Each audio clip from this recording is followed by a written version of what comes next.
I guess I had been thinking about it for quite a long time. I was conscious of how much plastic I was putting in the bin. God, this is something that I brought into the natural environment that is potentially going to affect wildlife for hundreds of years. And I was quite shocked.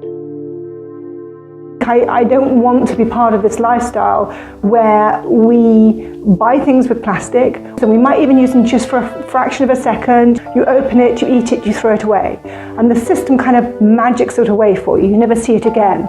So I decided actually I would try and live a month plastic free.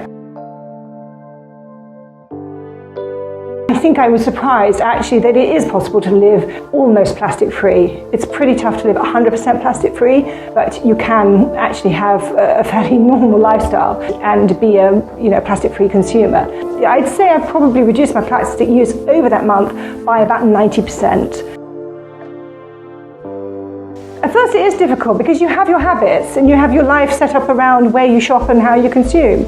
So every time I went to buy something I had to think, okay, I might not be able to buy this here. I had to stop and think, actually, is there a different way I can buy this thing? Actually just changing your habits, it's not hard, but it just means you have to do a bit of thinking and you have to invest a little bit of time in it. But actually once you've changed all your habits and you've got your new shopping habits set up, then it's not hard anymore, then it's just the new way that you buy things. Okay, so my top 3 tips are, number 1, totally recommend this book by Lucy Siegel called Turning the Tide on Plastic. And actually what you understand when you read this book is that a lot of plastic that we send off to recycling centres doesn't get recycled.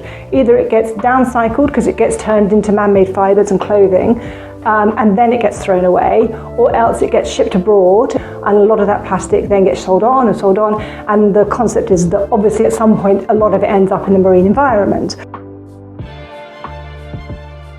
When you see you watch Blue Planet 2 and you see plastics in the ocean, you think that has nothing to do with me. I'm good. I always put my recycling, and I give it to my local council who I trust will not go and throw it in the ocean. But actually when you look into it and you look into the supply chain, you understand what really happens. Every time that plastic gets sold on, the likelihood of it being treated as well as you think it's going to be treated and taken care of actually diminishes.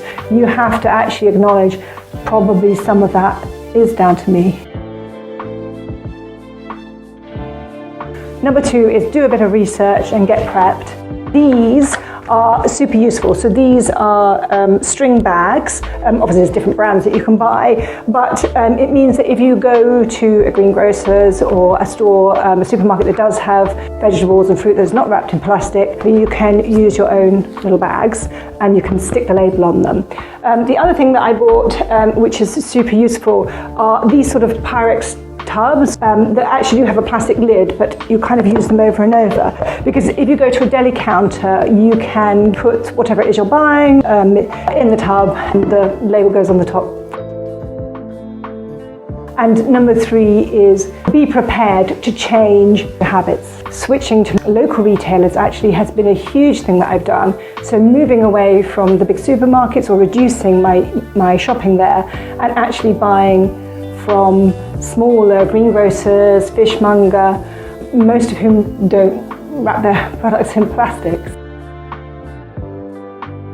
I think we're at a really lovely tipping point at the moment where many more people are thinking about trying to live plastic free. And I think it really is about us as consumers saying to retailers that don't take that into consideration, okay, we're going to shop elsewhere. I think there has to be that pressure. Why have you wrapped these bananas in plastic? I don't need that. You didn't need to do that. The difficulty as well, while this stuff is still a little bit niche, is sometimes there can be a price premium on it. Whereas until the bigger retailers actually kick in and put their brilliant marketing and design and production and manufacturing and supply chain focus on producing these plastic-free products, then it is harder to find the right price point so that everyone can enjoy it. I think really it's probably just looking about where you shop. that rather than just go and buying it where you would normally buy it, that you actually just take a moment and stop and think, actually, is there a different way I can buy this thing that doesn't have plastic? Because actually, you know, that accumulatively over a long period of time, you actually start to find that you change your shopping habits and the amount of plastic you're putting in your bin will just naturally decline. Because it's very easy to just keep doing what we've always done. Actually, sometimes you just have to stop and think about a different way of doing things, act upon it, and then when you look back you think, why didn't I do that ages ago? That was so simple.